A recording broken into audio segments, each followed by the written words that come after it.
The reason why we are here is just to give an update of what is happening with LoLa and the roadmap that is happening behind it. So I'll go very quickly to a short introduction of what LoLa is. I don't need this one here. And after this, I will just come to you and ask for suggestions, ideas, where we should go and why we should do it. Well, LoLa in a nutshell is this. It is something which has been developed by musicians, for musicians, together with the technology guys of the Research and Education Network, GARI, in Italy. As it has been said already, it only runs on Windows because of some special hardware that it uses and some support of the hardware, which is only on Windows for the moment. It requires a very high-performance network services. Normally, it does not run without a research and education network. We have been working with many operators to try to make it work also on their services, but they will be there probably in a number of years, but not yet now. And it's available for free to anybody. It's a peer-to-peer. There is not a central server, so you talk to the others, you directly connect, and so on. You can do 2 or 3 site connections. You can chat, monitor, a lot of debugging stuff, an easy user interface. And LoLa is enhanced and developed for the use of end users, which are musicians, artists, performing arts, but not only them. LoLa is used also in other disciplines, like, for example, medicine or psychology, or just for teaching and making it. So that's it. I'm over. No, well, we can do a bit better in details. So what is the look and feel of LoLa? Well, in a teaching setup, it looks like something like this. You're on a stage, you have, of course, the technology which is visible. Normally, you have somebody which is there to help you to get the best audio as possible. This morning, Jesper made a very precise description of what the technician with the audio needs to do when something is involved. Remember that one of the features of LoLa is that it is so fast that there is no echo, even if you want to create one. We made an experiment between Trieste and Sydney in Australia, and still there is no echo, even if it was 300 milliseconds. It's too fast to create an echo. But this is a normal setup when you make a lesson. So there is some technology on stage, but normally it is not so evident. But when you want to make performance, the technology disappears. You don't see it. So if you want to go on stage to make a concert, like we will do tonight, you will not see the technology. And that's another important feature of it. So it is completely transparent for the people watching it. LoLa is built for performing arts. The idea came out of the director of a music conservatory, which asked, I wanted something to be able to do some special things. Teach and play together across the network. Let's do it. So it started from scratch, so from the requirement of musicians, which were turned into requirement for technicians, which then made it happen. And these are the main features that it has. It can be really up to 2K or 4K, but you normally don't need that. But what you need is a lot of audio features, so it is up to 20 audio channels at the moment, which are uncompressed. And you can run it at 44.1 or 48 kilohertz, so it is compatible with most of the professional gears which are around. You can run it through Dante to Ambisonic to anything. It can carry all the possible things. It has many fine-tuning stuff, but they're very well hidden behind the scene. So if you are an end user, so a teacher, you just see the dial-up pad is like a telephone. IP address, connect, disconnect, that's it. It's like making a phone call. And it can work, okay, as I said, naturally, even at 4,000 kilometers on an academic network. When you try to cross the ocean, of course, there is the speed of light in the fibers. You cannot go faster than that, so you have an issue. I mean, you cannot really play together between London and Los Angeles. It's too far away. You will never be able to do that because of physics, not because of limitation of software or technology. But that's it. And as you saw before, the interface that you present to the user, the teacher and the student of the performance, is something completely different from the interface that the technician controlling it has got. So it has 2 completely different monitors, and you don't really need to show them to each other. The musician just shows the musicians, and the technician just sets the control interface. So it's completely separated, which is different from many other applications where the 2 things are mixed together. An important thing which I don't think I ever showed in public before in details is the audio spectrum. When you detail what the audio looks like, normally you use your ear and your professionalism in understanding the audio. We did it this morning with Jesper, which was making us listen different things. Well, you can compare audio by using technology, which is spectrograms. And this is what our colleagues from the Lithuanian Music Academy did 1 year ago. So he put a piece of music in and got it out and made the spectrogram. And the first one you see on top is what is uncompressed original audio, which is what Lola gets through. So there is a full spectrum, no distortion, etc.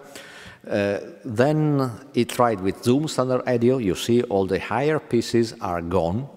So you don't get the soprano singing with Zoom. Then with original sound on, I will talk about Zoom tomorrow, with original sounds on it gets better, but you still cut a little bit.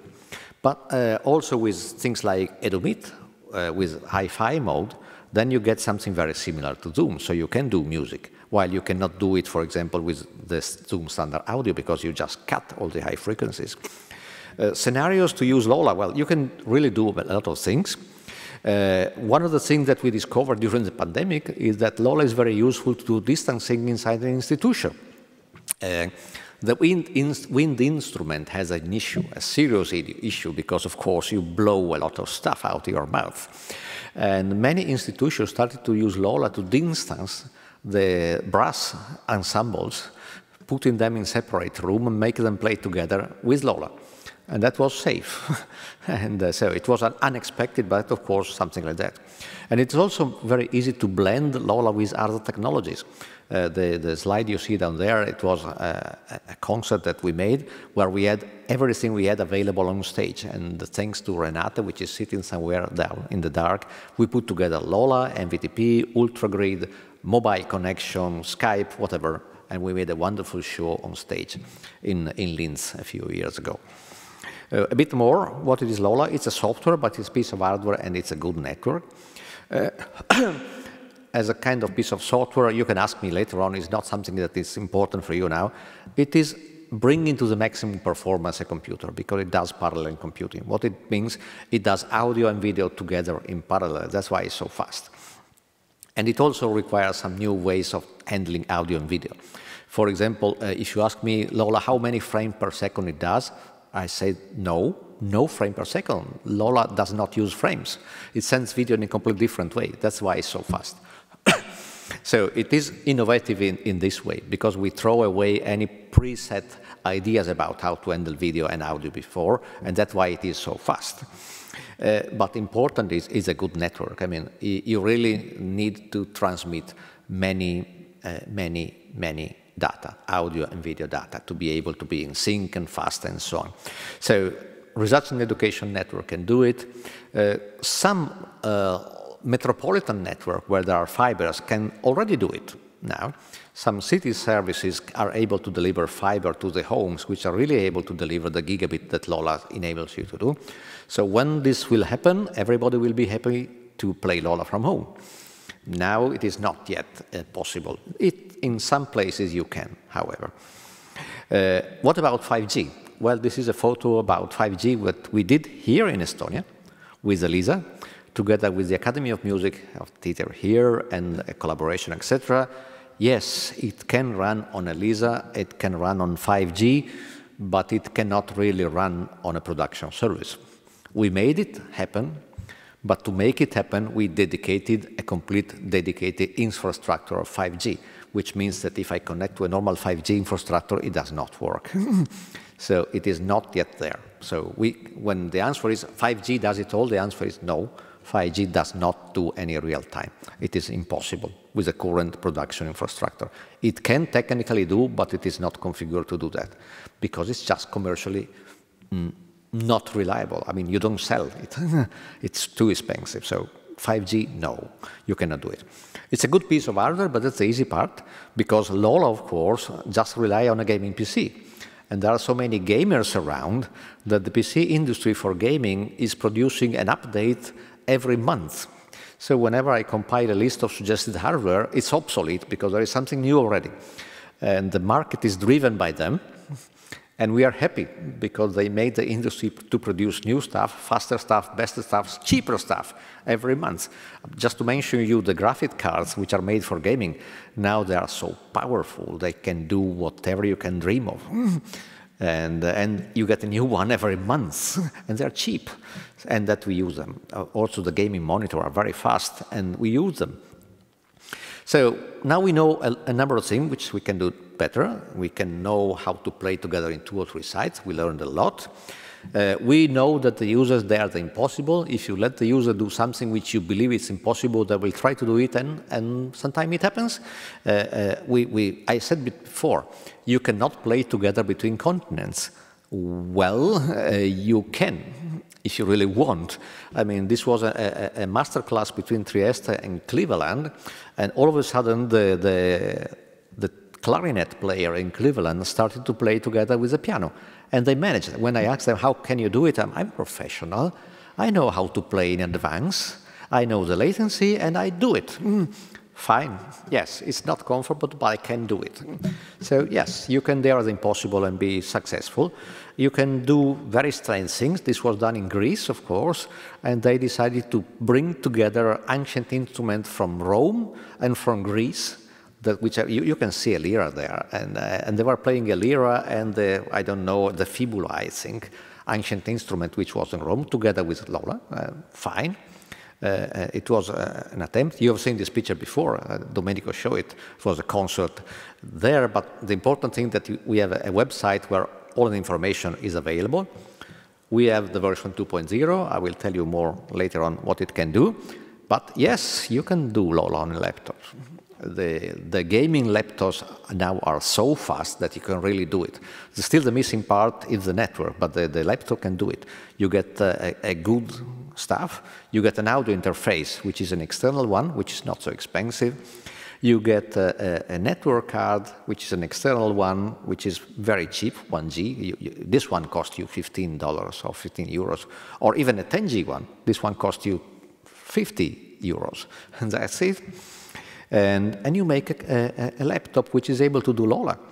You can also make a Macintosh able to do Lola, the old ones, not the new ones, because it needs to run Windows, but a Macintosh can do it. And you have a laptop and a portable installation. So it is not true anymore that you cannot run Lola on a laptop, which means that you can run Lola at home if you have the network. Because putting together stuff like that is cheap. Many of the people already have it. So you can have a student's installation of Lola at home. What happened since 2019? Well, everybody was locked down at home, so any possible event were cancelled. And in the middle of this, we were doing a project which was called Swing. The purpose of this project, this is the official disclaimer, don't even read it, is to create a lot of stuff, but the important things were to enhance what Lola is able to do by experimenting its use in real life of real teachers and students. So the decision was that for 3 years, in the academic year of 3 institutions, and then others joined in, during the normal teaching courses, the teacher would deliver at least a number of Lola sessions to teach remotely with some other institutions. And that was done not like a demonstration, but as a normal teaching session. So you were teaching accordion, you had 5 or 10 lessons from remote, singing the same, trumpet the same. So we experimented with all possible instruments, all possible people, teachers and students, and we collected an enormous input from them, because that is the real world to understand what it is needed to run with Lola. Were we crazy? Well, in the beginning, somebody told us, you are crazy. Nobody will accept to do something like that. Nobody will do and jump into their normal way of teaching because you want to make this experiment. Well, COVID helped us because everybody had to move digital in the middle. So it was very appropriate in timing. And so what happened was that all the people which were involved in the project looked much more happy than all the ones which were not involved in the project. Because when everybody had to stay home, the one involved into the project get acquainted to technology, knew how to place a microphone, how to use a video, how to put a camera or a webcam. They were not using LoLA, but they got so much information about what to do with technology that it was easy for them.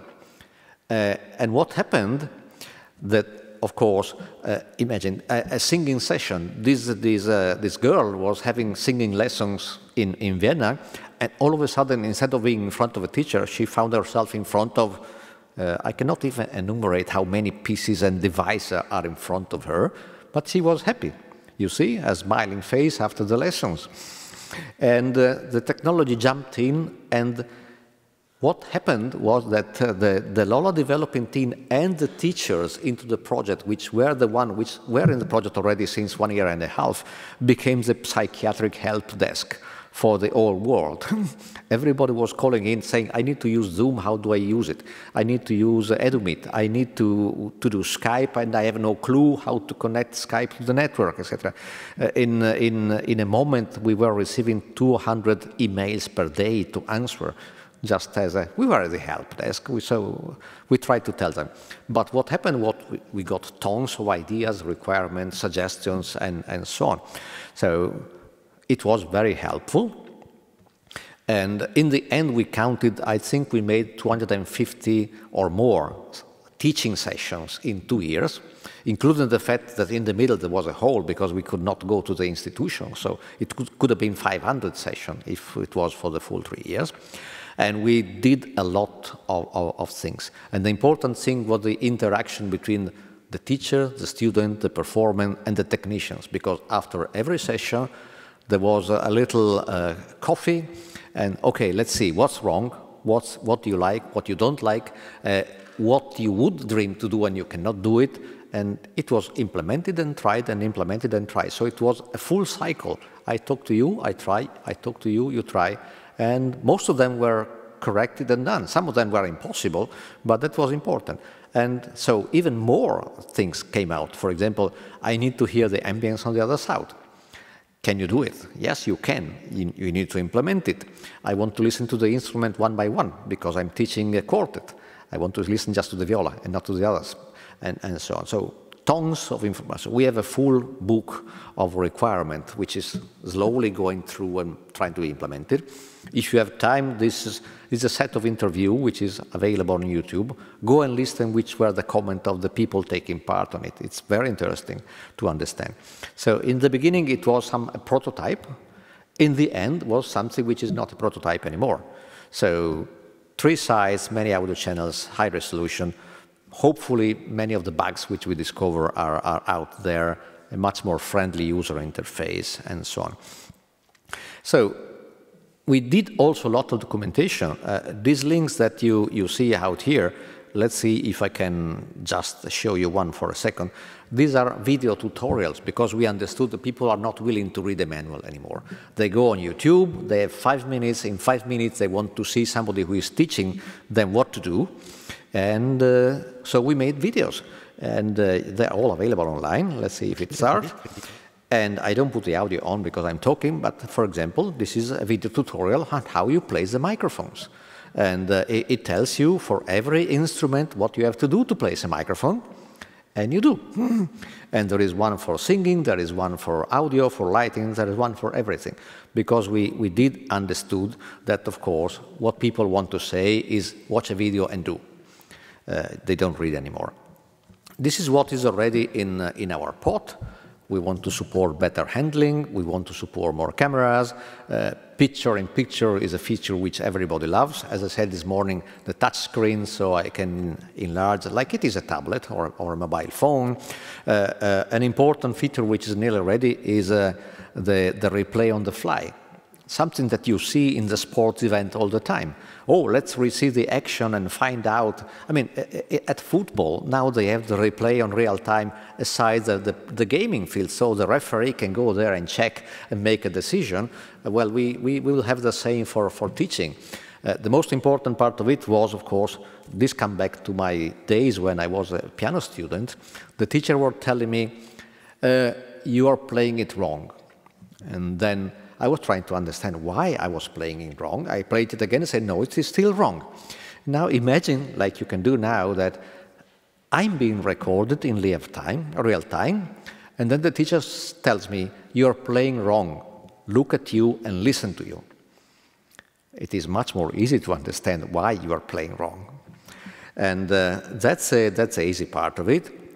But of course, we want to support sensors. You've seen the glove this morning by Justin, because people and teachers need to touch each other to feel that you are relaxed or you have tension in your elbow or in your fingers, whatever.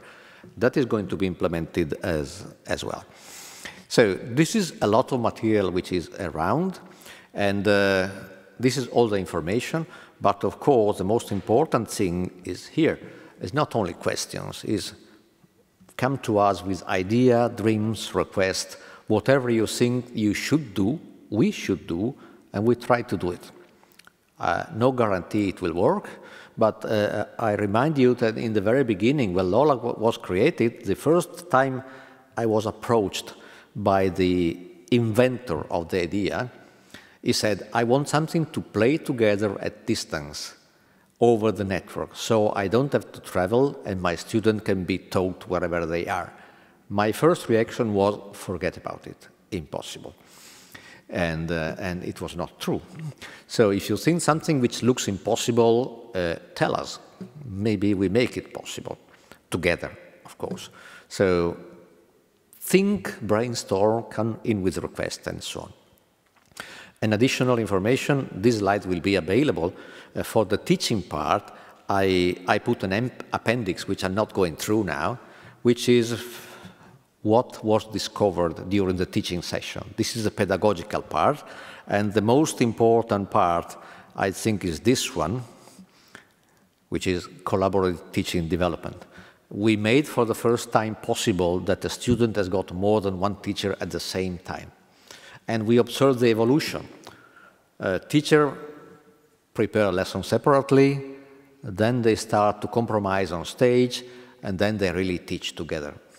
And that's it. And that's the most important thing that we have. And I'm over. I think I'm on time. So questions, suggestions, whatever. If you have a few ones now, we can do it. If you want, we go to the coffee break and we do it later on. And maybe that's even better. So thank you for your time.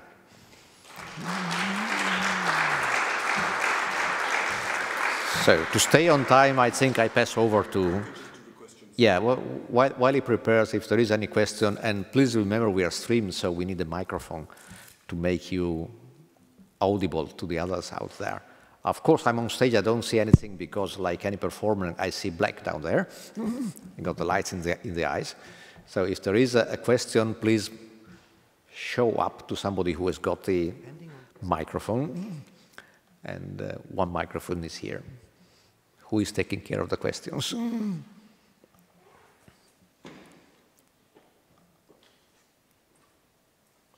There any question at all?